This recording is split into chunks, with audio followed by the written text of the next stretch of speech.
Is your Ford Explorer key fob not working? Don't panic. The most common causes are a dead battery, programming issues, or a glitch in the vehicle's software. We'll cover the three main fixes: replacing the battery, relearning or reprogramming the fob, and the door start trick. Many key fob issues are resolved with software updates or simple battery swaps. If you have a newer model, 2020 plus, check for over-the-air software updates. Ford even had a recall in 2024 for certain Explorers due to faulty key fob receivers. The key fob enables remote locking, unlocking, and push-button starting.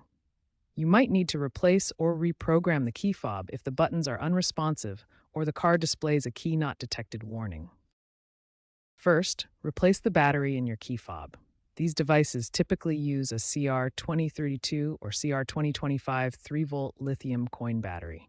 Carefully pry open the fob using a flat tool, remove the old battery, insert the new one with the positive side up, and reassemble the fob.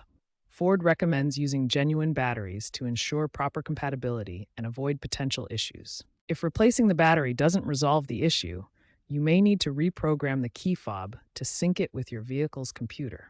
This can be done using an OBD2 diagnostic scanner or by visiting your Ford dealership.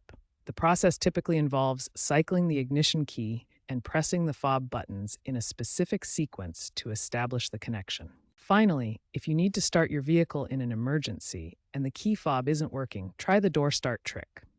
For 2018 and newer Ford Explorer models, place the key fob into the console bin or cup holder. Close the door completely, hold down the brake pedal, and press the start button.